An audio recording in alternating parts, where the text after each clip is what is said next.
Greetings, ladies and gentlemen, and welcome to this latest edition of Tales from Outer Space. I hope you enjoy.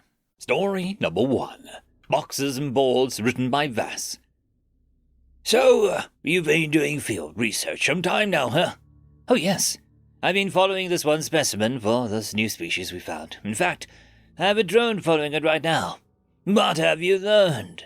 Well, it's an odd species. I don't know what else to say. It's unlike anything I've ever seen. The day before yesterday, it woke up and just poked a board all day. Poked a board?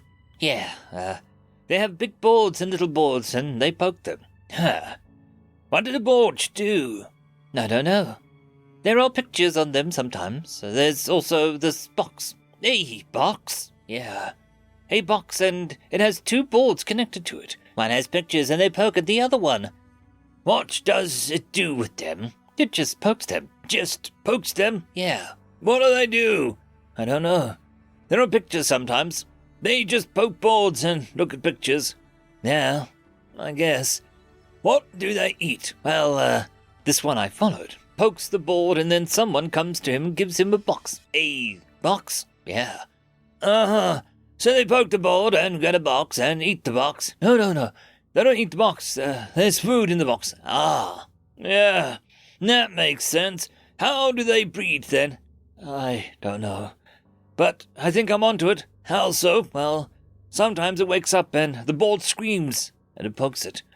The board screams? Yeah, the little board. It goes totally mad and starts screaming, but then it pokes it, and it goes quiet. After a while, it screams again, and it pokes it again.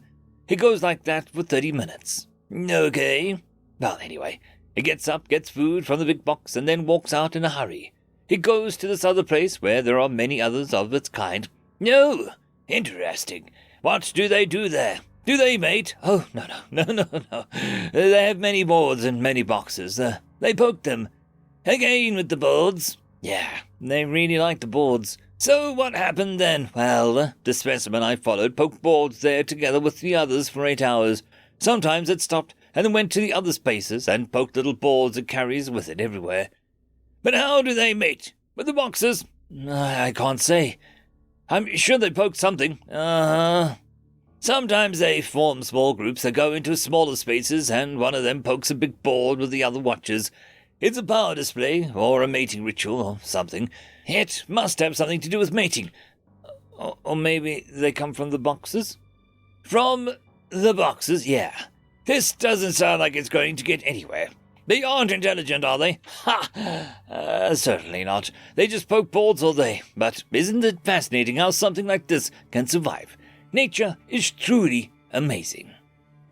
Alien anthropologist observing the daily life of a programmer who orders pizza and goes to work. End of story. Story number 2.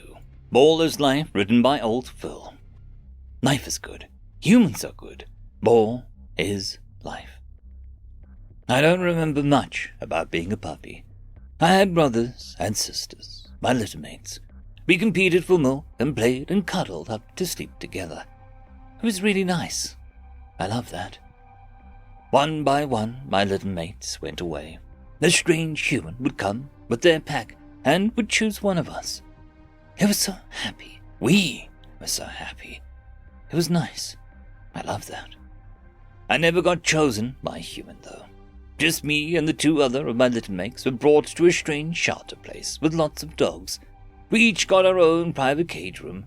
We could poop and pee where we sleep, which was a little strange. But I learned to deal with it. Lots of doggies to talk to. And when the human volunteers came, we would play together outside. We could play fetch with the ball. Ball is amazing. Ball is life. I loved that. Then my humans finally came and picked me up. I was so happy. But my humans didn't like me, I guess. They beat me and made me scared. I didn't love that so much. But they ended up bringing me back to the shelter place.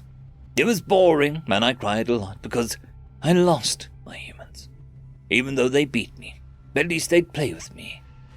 Luckily, it wasn't long before my new humans adopted me. I loved that. But the one human, the oldest, he didn't like me. He didn't beat me.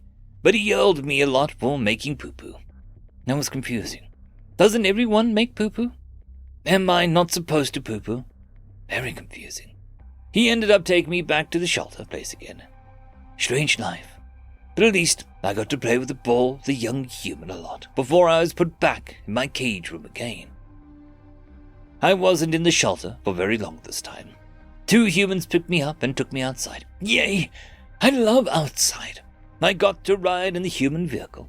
It goes so fast, and the wind feels so amazing on your face. They were very nice humans too. They took me to the doggy doctor, and I got shots. I almost noticed that they stuck me with needles.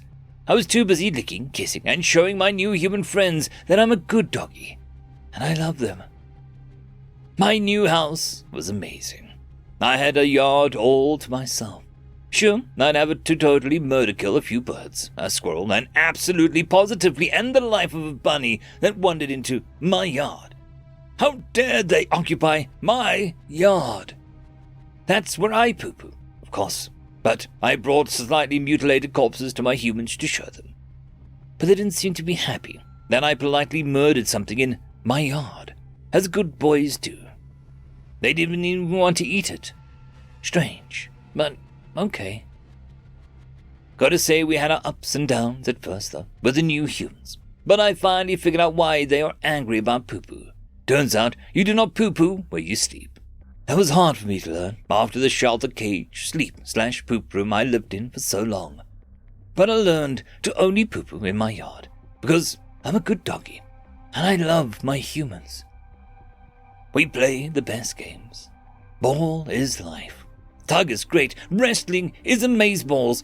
And sorry if my doggy teeth hurt you accidentally from time to time. That laser pointer thing. Now, holy crap balls, that is the most greatest amazing super fun playtime ever. I'll even ignore the ball in favor of it. And ball is life. I love that. And when we're sadly not play, I get to lay in bed with my big human. He keeps telling me that I have to lay down on the far away from him corner, which he calls my spot. But he doesn't seem to always mind me laying purposely in his way or even on him. You know, just to remind him that I'm totally up for playing, or just attention in any form or fashion at a moment's notice. Life is good. I have a nice big house, kids to play with, a big bed to sleep in. I am loved. Humans are good. I love them.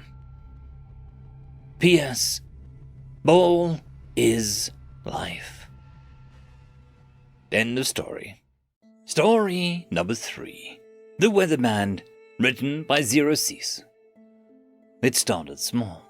A few sensor readings, some charts, a weather map or two. From it, new predictions. An oncoming storm, a hurricane, a drought. We could see it coming. But it cannot protect us. Time goes on, we become more accurate. We send up a satellite, facing down to watch the Earth from above. Then we send another, then 1,000. We take their data and make a map of the weather, far more accurate than any we've had before.